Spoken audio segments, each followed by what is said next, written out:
asa ne ye adwene mo ho asa ne ne mo na ebre and that is the stock in trade of NDC adwene mo ho anasa esse because we see say wo ye we and also wo buo sikana no na wo dia sokokofo no so no ma dada no a ye di problem ye die me sa ensem a ye kana brofo na wine na 4 sales na wine back sales me sports me mfanya asemu me die ne se koko akuani no say wo bo de bo ebo na wo bo no and na wo hwe so koto fertilizer ebo na wo bo no fertilizer ne chair no ye presu de chair wine the chair mo na na mo ton man mo na na mo ton man and na wo chair no kache koko ye de chair mo kache koko fertilizer ne chair mo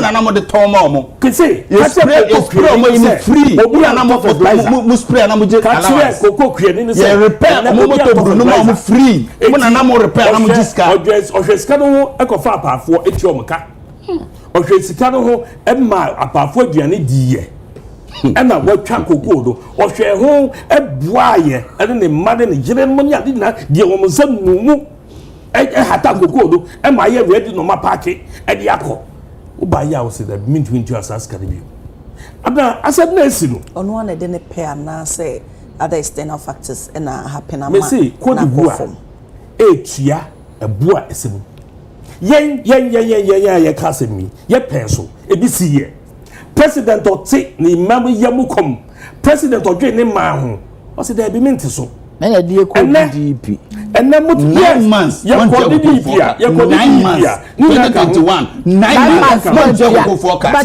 me enko hey mo say gold musi gold abana time so e faso bebre wo gold ho munya faso bebre wo gold ho ti faso na munya wo gold ho no adan na momfa ebi enso e dia mu ye nyina ne se mu kum koko no na munya kwadi koko nsase na igalamse wa nyame hu mo na munya kwadi koko nsase no ayagalamse esuma ba otrim munya kwan edi koko nsase no months na mo che koko kana na galamse na na mo mo na nsase na galamse eno na mo je mo say Ghana jaisa mo se mo say Ghana mo campaign message mo say Ghana koko campaign message di emfa mo say Ghana koko campaign message di emfa obi na kan am kasa agenda setting ka wa stop asema wo kan no there is no basis ni evidence when minimum evidence say minimum evidence yes say koko industry near the akoye galam minimum evidence minimum evidence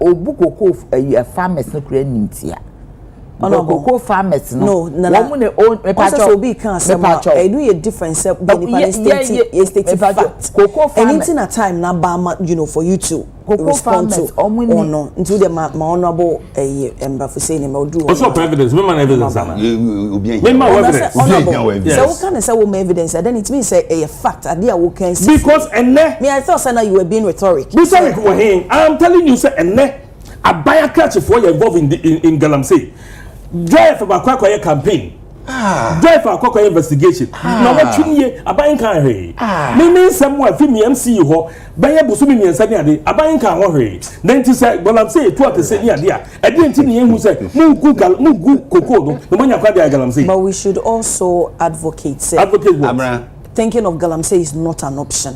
Me ties. Me to me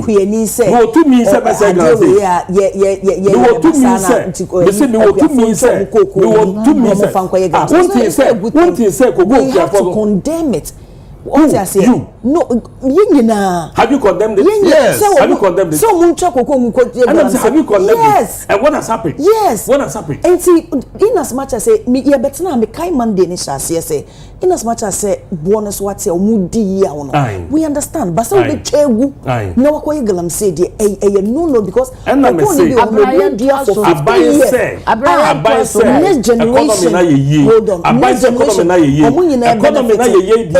Economy na make na me say the idea will be say the more per se but say I can say we evidence and then it means say you are stating the fact that is what they are going to do and that is saying against it what I don't come here and state fictions so what I'm telling you say aban say economy na ye dia chiomoka eno ne kwan ye be fa so a obu betimi sustain your farms no okay enye sa dia senia galamsey muntu ho anamon bia na bia ye bi open galamsey no ye beka nyina ne se ene na mo shop no meti nya kwakwa ye galamsey ye nya mo aban ye nya mo aban ye wo presidential forest ye wo chairman forest ye wo jubilee forest ye ni bisa honorable Fuseni forest amode tiche ya forest ni nyina ye return back boye juma wai honorable Fuseni antiabra boye juma wai no kura wo hu boye juma wai Ivo always strive ade na esi o adwaman so no eya osem obi ni wa ye ne de President Muhammad take office first na o ye ne say kokokuani no ne state ti say na ewo 30% na aban ne de ma no se de be promise 60%. Na finance minister so betinya adjust am na ko 60%. President Muhammad say de be dollar no kra kosoro kakra munye ni 70%. And ye di free 3,000 no edi kan de call 3-4 ese free 3-4 edi call 3-6 just because President Mahama wanted to fulfill the promise of that 60% na ira to forcing and ye right kopugu kan no he wanted to fulfill it and pass of fulfill it edi no say kan ho o sis enkane na we mu mamo 30% no na mo ton fertilizer na mamo na omo bay check mu seedling garden no omo be check kra omo jimuska omo be spray ema mo kra omo jimuska omo sa ma mo seedling na ne ye NDC ta ye de che free no na omo ton 20 pesos na edu na no spray na omo jiska omo jisika me te kwafo ni biso a me ba omo so kan so that time no past administration omo be pruni wo mo koko ni ade nyina ama omo ba omo anka se no omo jiska they take allowance no so pruni ne I feel also they take allowance there you say there is pruni there omo kika and then there is and aban na mesika and no agree for na spray no mo ji omo sika seedling no mo ji omo sika no mo ton mo 50 pesos per seedling when did you win sky and this itani e cheche free seedling no mo 50 pesos mo je free fertilizer ni atro do not sell not for sale akwese kwa mo beton yi na say so mdo mo say not no omo painting not ni free ho ama ne koya for sale mo mo painting so all ka udie no omo da card ofufa not no so ama na udie no saboto ni efita ensem bi o me see kokoti afford say omo to fertilizer no di omo no buy no so dabi Usually they come out. Yeah, they charge free. This time, liquid like crystal fertilizer for free. For free. So finance ministry. Honorable, I didn't think that was said. I didn't think that such a simple policy. You didn't watch in what TV so. Honorable, because I think say you can ask the cocoa farmers. I think you have access to them. You can ask them. And now you do online. They are repairing their motor. They repair more free. Oh. Why not repair free? No jiska. Why not repair free? You see, yeah, repair free this time. You repair for the cocoa farmers. I get that scenario now. Why not repair for free? I'm come as let's put it yes. Aban eji cocoa ni sesia no so okoton a ebo ben na oboka konya na odwaman so. And the price determination nya aban na deba if you dwaman so na de mo sa nya aban na deba mo de na mo bo mo na de mo so nya aban na deba ton a 30% no ma me kama sem wo ka wasem enti aban say aban na nya aban na deba enso ko kasa na o kan say kokokuani na bre kokokuani na ko hata die kokokuani ni di kan bre ya na e wo 3006 a o hata ya di ko ye nyina na ya je as at that time no di aban say 3006 na obetua na mum efri na ekọ de wo betwa se di aba no de because say price say na wo ho no eno no de this ye to ni say at the time yes sir ye kase ye side ko say ya ye kra no pressure be buy so no esu because ene ye nuanu mo wo Cote d'Ivoire for egu ha omo ntimi nto omo kra de ye nto kra Togo for de no so kakra wo ha omo so ye nto enti say ye ya anye bibi na ya anye de betimi aboa ye kuafo no say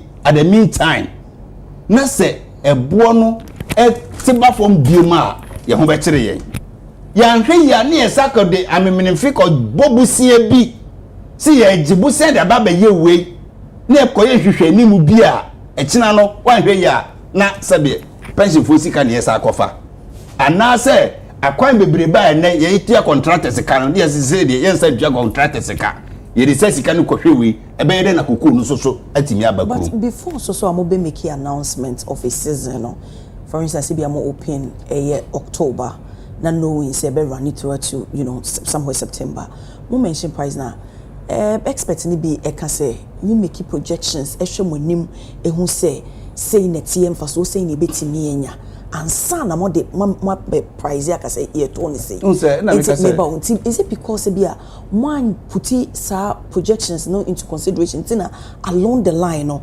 reduction e ba ye affecting say abrofo no omo enipa bonefo kakra boni bie no no be di dwa obepese wo ho beto a chen no sa no kure de e ba ko pe eprititi nyina no sebi omo kura omo de bible buy kura de bible ne ma o kire no na oje gold ne kakra nede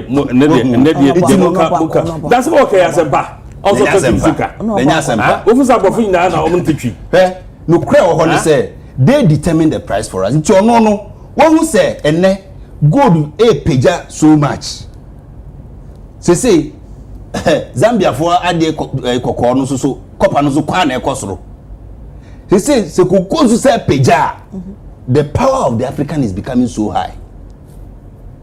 So it no say Africa ade ba kwa no control ekesepay fango no and ye say they need to control because production of it is so low.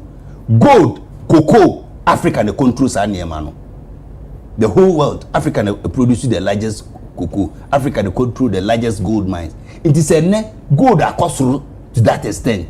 And my Ghana timia ye gold border ne ye timia control dollar. Echina tibanka. Cocoa no so say page bebre a there be anhwe ye na Cote d'Ivoire ne cocoa ni galaxy relationship. Cocoa ni Ghana ni Cote d'Ivoire enko ni control about 60 to 70% of the world cocoa. It yankwa ekuta sa power na ekosoro kese a. It means if we start determining these prices, we control the consumption of this commodity in the world market. So, ono no broni so who said that at the end say ebu dia instead of say meko akoto ama we who say price na ekosoro ni there and me so matwi break kakra. Unfortunately for us, yes processing no ye processing ni bebre wo ha. So ye processing plants no mo ha no ya ma em say minor season there no kra na ye de ma omo dudu na ntanya major season there no and as say president Soki said ye be ya ye betimi aye hihye ya ye be ye no fi ha ye wo so control niti henceforth 50% kra ye start see ye process wa eno no be ma local price no kra start ya de be akosoro eno no ye the medium term measure immediately ni there the abane there ye nya ni say said ye be ya betimi aso ano kopim say ye be do major season at least you don't say even some factories in Ghana have to go and purchase cocoa beans from outside. Factories need be over Ghana hakora omunya cocoa beans ni bi. Oh so first na say nee. Even let me just say even ene some of them have because minuses in there and mostly ye de ma omo because kese ni there ye de kwaji dollars. Eno enu so boka to ho e ma ye kama. It ye de ka almost 300,000 metric tons. I was say ye de kotua enti kokko ni bi ohokra na ye to no kra no ye de kwa kotua bosia bi a omoboto ho nya se ye de kwa kopemfa so na aba de ya kura kakra so no and these are the same people ene akopam eyi lane akoye mbradi regu echi se kokofo aye mobododo ususu amana no una otugu kokofo nye mobo ma kokofo nye mobo ma say obi abeka se kokofo aye mobo anya wo kokofo nye mobo ma enya wo na obeka kokofo nye mobo ma kokofo na nkasa nka o masem omo de mo ka ye tini ye ye tiomase mutomase ka mo ye mo ye mo na mo aye mo ha mo ko hunu nsuo no atifi masa be gina na afo se ho na ho ka mo be yo de mo ye mu what you say so yes it is very painful and mesre I see you need all the organizations so here ye dru ba bia sacrifices must be made because sacrifice onukoko kwani no sacrifice ne de so though say 90% are original still it's a reduction in what they were expecting and it say cocoa board so show bibi say ene yeso so yatete yaketua so just to put themselves at the level of the cocoa producer. I don't CY organized. Thank God you are not part of the workers. Thank God you are not part. Do you know how many cocoa workers are talking to me? You are not part. Do you know how many cocoa workers are talking to me? Incitement. Me say incitement. Do you know how many cocoa workers are talking to me? What I say actually. I say we buy my eating to so bad time. Meti bibi efro kaka DDP. Mine na poko asempa. O kan categorically say DDP kura no. Omo ye na adonya awe. Ye be announce DDP ene IMF nya no nya awe. So prime minister na deba. Eba bonten be ka say ade esi wo na memomu a onye proud of. And I mentie no de me pese me kire o say you decide what you hear. Defending you decide what you hear. And you catch now say wakasa asem and wakasa no oni ho who defend the idea or no head of the government no kwa no oni no catch us no oni na po na kai ai o kan wase na po na na bisi ko busa na po incoming running mate before incoming running mate cabinet honorable for saying na po nya incoming running mate na me nya no ko mi chese my dear Pacho I can for real ta ojilo on na say transaction advisor into the bia no ojilo no agene percentage conflict of interest it no so man you see any nyina maba ba you say workers I commend them for that move na MPP time amose mate mo salary to 30% and the na mo say mo yense mam what is good for the goose is good for the gander. Mosi mote mo salary so 30%. Mosi e mo yense ma mo no obi de ya te so 20% amosi en de munti bi da. That is right. Mosi mote mo salary so 30%. And mosi obi de ya te so ahen. And obi so de was what so 2 kra what so inte so ye inte so. Yes, correct. What am I saying? No, I'm saying what so. I didn't know 30%. Yeah, 30%. Yeah, 20. What's in momo de 20%. 30%. No kra krata so ka. I asana nka me beka. Enka MCs. Enka ye former MCs so ba be pikiti wo. Minister of Finance. At least I see you. Enka former MCs. Omo ba be pikiti oh Minister of Finance. So mo balance aka ni entu omo. What am I say? We suffered for this country. 30% momo safai. Hwe ne me pie. Nana kan wasem. Dem hwe ne me pie. Ya o ke cancer say mo safai wa enfa.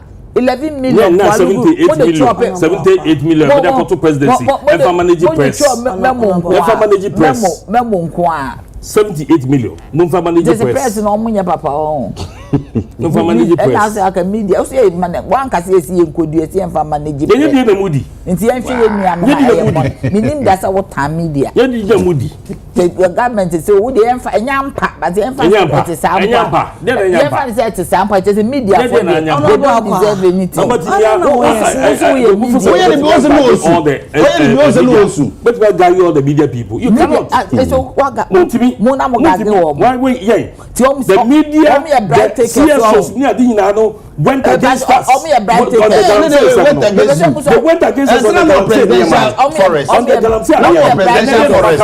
No more presidential forest. Yes, you need presidential forest. More district chief executives forest. The me pacho mu mute on no kasa mu mute on media. Why? No. Me pacho 20%. O kasa be kasa good mic. Any said what me tea beto abeti o. 20% a good move. But me say be ankola no say you see kind no more form no. The junior staff no so almost say omo de omo kan. But it's a good move. Koko ade no nti my din kakra. Me ohu aban de car na say aban ka say watu sika so na bibia enko bone. There are farmer associations. Me emwa say MPP for agi ade we afa den as if so omo obi a contract omo so omo PR for farmers omo farmer association omo farmer group within even the TUC there's a farmers union. Me believe it say bibi anye ya na omo nya happier with the 90% and I buy it amount. There's omo nya happier. There's nothing wrong. There's something called stakeholder engagement. There's nothing wrong. So omo come ho abom. No ma ba ayi o man panyin ho. No ma ka se obi papa ABCDE. Otemase. Obi wo ho a wo mfa ne lawyer. lawyer bi wo ho ko gina court kan wasema enko yi se kwasi akwase o ma fa ne lawyer kwasi akwa adwin nyina ye one way lawyer bi wo ho anadwin ye one way or must room for anything into no minim se farmers na nka so mo ye wo mo lawyers minim se farmers na wo man kasa timi kasa ukadai about the mention into no there's nothing wrong with some become ho abom no omone a president ababedin kita president is doors are open under the circumstances no wey na metimi aye ama niema aye okay ultimately inti ye ko ya nim no sa wo se wo mpene a ye mra ne ye nkasa bibia ye kasa wo you minority for afade it say world cup no mo de ko no mo de ba mbia say campaign but say they say a car da ho it's almost 37 billion and over who said taka they say kwa government afa your friend is saying go board the car ama on ho through Ministry of Finance and the Bank of Ghana mekan brofa but minim say ne mekan ultimately price you are locking in 70% automatic adjustment minister can say going forward no matter what is there intino surprise say na esibe ko bia when himself with 70% is locked in automatic adjustment introduction into the sector. I am surprised to say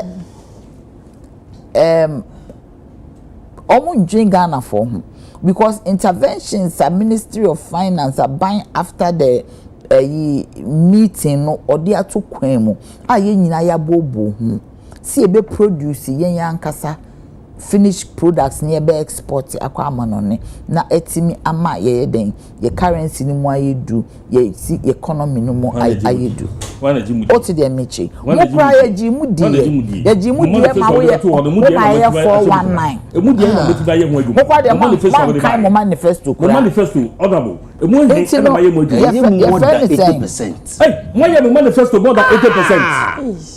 What are you talking? My manifesto more than 80%. I am telling you, Honorable Fuseni, the first 120-day contract has 80% been fulfilled. Go and check. My manifesto more than 80%. Minister said, "Okaso beteso onteso." No, but now I say, But the 120-day contract. Go and check. So state that. Make yourself manifesto. No. Now what's your manifesto? They were points. 120. A point. You 120. What kind of manifesto? No, Nana. Point. No point. You're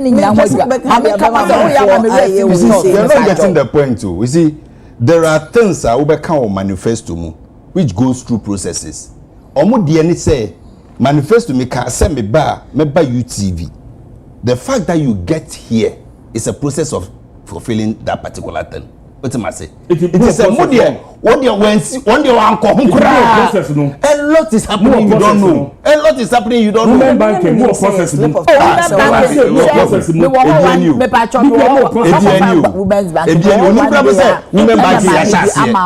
80% has been fulfilled. And I'm saying now we then how see yeah women's banking ho adwuma. And I'm saying wow.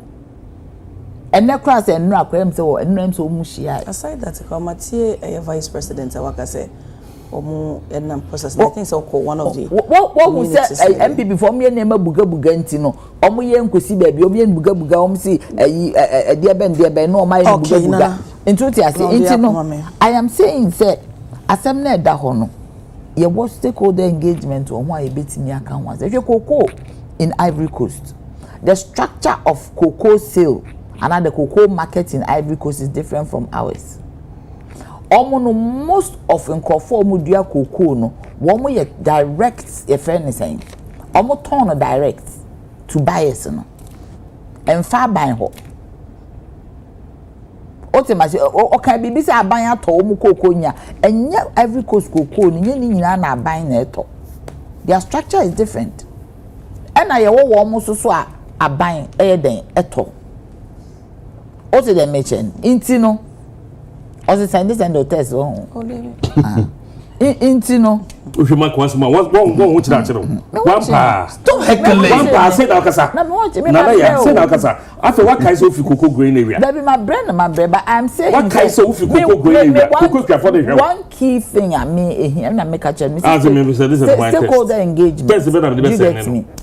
At the end of the day, no. Say a bit me say farmers groups as them. I want to hear the unions. I want to hear I don't want to listen to MPP. The campaign message MPP. Yeah. Oh, campaign message no money. I want to because they voted for me. I want honorable. Not the man to Obama, His Excellency Mahama. You get me? I want to hear the farmer groups. I don't know. They should. You see, all voice not a crowded baby. They should sit back and allow the system to work because there are farmer groups, there are unions. I'm here for cocoa farmers. I want to hear them speak. Not one or two people. No, my Bekasa. No. As I say, media. Let's go to the presidents of the farmers groups. Let's listen to what they are telling us. I am very key. Many say allow one more baby kasa. Because farmers group no so mo bana say nye wo mo there. Won ka say maybe opposition in show much. Debbie, as I make a won as you bo me my stakeholder engagement almost all my life. We be kasa no be chenechi, I know. Okay. But what I am saying is engagement. So the presidency must use you. Omo ma farmers no ho. They should have engaged them. They never engaged. They were never engaged. They were never engaged. Well, still in stakeholder engagement. It must come to play now. Because my friend will take energy out of you. Am I able to take energy out of you? I said, Obano Napo Ninani Kuku. Yes, I'm saying, sir, Abna, at the end of the day, Ebiane say workers see, I see you Abemi. You take certain what kind, you take bold decisions to help the people in the country. But Ebaye, I see you Abemu Cocoa board, they say, oh, Enkolane de mom for one count. Certainly there will be some resistance comes, and when resistance comes, you engage. Into the space is so crowded with your words. And besides, no government engage them before our mobile out of Abekasa. I don't think that there was no engagement. Maybe energy can make me actually their cause. But I am saying that government by all means would not ignore, especially His Excellency Mama, who he himself is a farmer, that now he's encouraging young go into farming. And ya dear Obaka say, and on one PR person, a communications person, a journalist. Obaka say, your friend is saying, may you be me engage stakeholders. How do you even know, say, while engaging or casting any emergency meeting? When the emergency meeting came out of the blue, he will engage widely because one man was engaged. Let's just say, be a call, and maybe Jitumus will engage here, but and no more accepted. It's your funny, say, why engage here, you're funny, simple, so why engage here. That the window for engagement is still open. Okay. T-shirt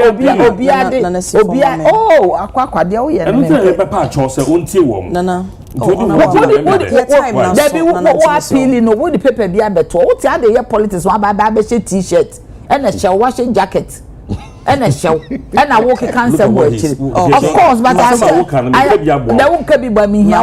So I am yes, I don't need your mound cocoa for cramming Kasai. Dear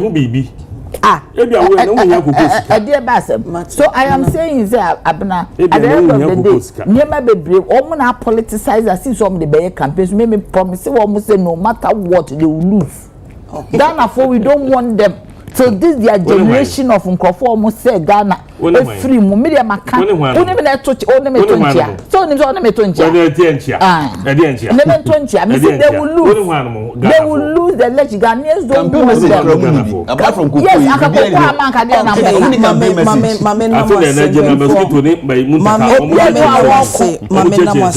mama ebusuafo na se me dem ehun komo Burkina Faso attack President Mahama orders evacuation of injured traders eno yedi hon komo government pays 10 billion Ghana cedi DDP interest saso na kokobo cut salaries by 20%. Management calls for calm we ene nsemo yedi ehun komo.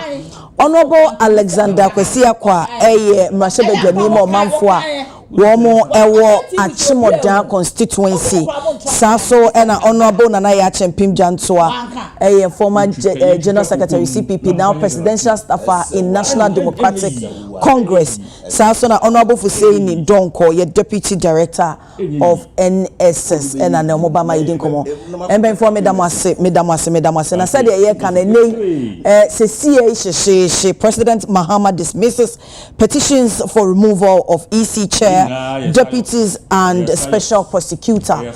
Enti we say ne so ababetoja nkofobia omede kodan mampanyin omede petition command say EC chair, the 2 deputies and special prosecutor na yenyu omumfiri omudwumedi a wo mu edi so no mampanyin erefe asem no edem attorney general wo mu ehwehwe mu ene ofrene say CJ Chief Justice Chief Justice hwehwe na no se dey eni nyina so bia enti wodi ye adwuma enye ye disabede wo mo e de ato enchen na wochi mu about 3 days ago 2-3 days na enema bi ne na mabefo ntentan so a na allege say obi abawura mamprobi na kwakowia ya abofra bi nti video ni circulate pa sesi aye kase aposifo ensa so nipa ne penchi ama abofra no nso so monya e de amane maame nti sesi de nyame ne da na se nti ba bia emra no eda bia no so no ede no ebefem na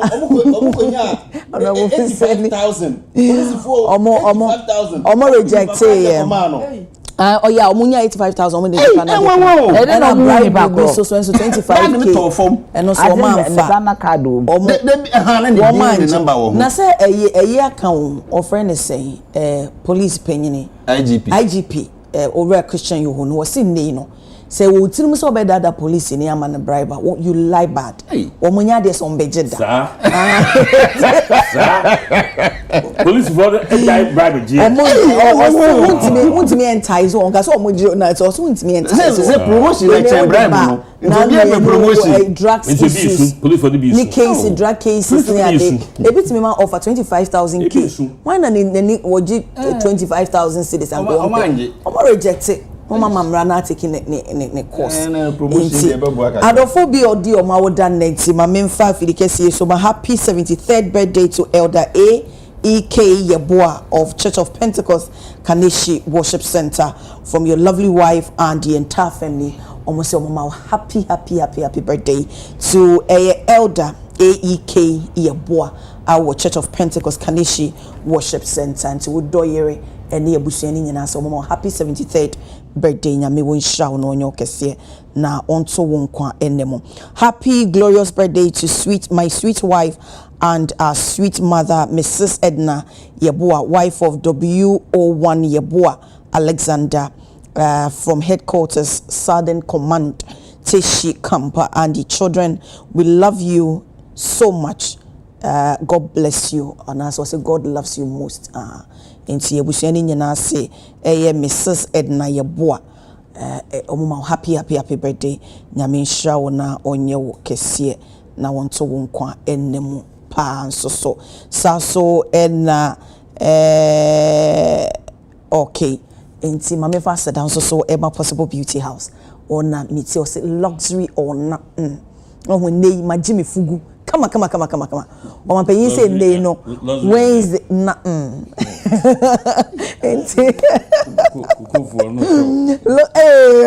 me parent to asem mesrew we dem aboafo ma hye me enwi na me da wo mo ase enti eye possible beauty house who say we luxury or nothing eshe me saade a na aseda enkoma possible beauty house obepie mu ewo eye spinters Spinters, when it's Lekma Hospital, Honmo, adjacent hospital, na into Bomodena, get in touch with a possible beauty house. Na Oma Wunipa. Was it distance is no a barrier? So maybe I will be and so that week and I'll be delivered the amount. And yet luxury here, yes, I mean, busy cut, a open blunt cut, and also open bone straight longer. Length be a we here with me, will be an of a bedino. And say, open no air bouncy, and I say body waiver, nina straight, nina possible, it will be. Sounds also na no person identity for wig making, makeup, and they acrylic, pedicure, manicure, and nina so, or honor mama was say. Or more 50% discount. Ne from dear, ne social responsibility, and no. So more 50% discount. What show on Sunday? Most take it our will be into me engine free when same friend was 0242 811 026 0242 811 026 and no any possible ne number. So that can see command ne guest or pass you to me nyina me do nyina. So what wo fie so a wo je bra wo share yen so no aseda kese wo ho no mama mra memu messages in the bebrement me anken kan fa mama mumfa enche me de ntakru e wo chigina pa a wo mo ede abome na odonfo hu yemo body ochina dom ya Adekye Nsroma e wo ho no mo emaw sabe de me yimpa ye maw se nyame tutu anamon si no nhira won sa no adwuma so de wo ye bia so boa wo na enye nhira bia wo kwadi amane bebrɛw no nyame ntwe won san na wo mo so wo di boni nyina nyame nyi wo mo so aban na ye ncheche wo mo bi ni se obi ko wi abofra ya chi ni me ni abena che bo ache me na me be so mo we na sa be dia makra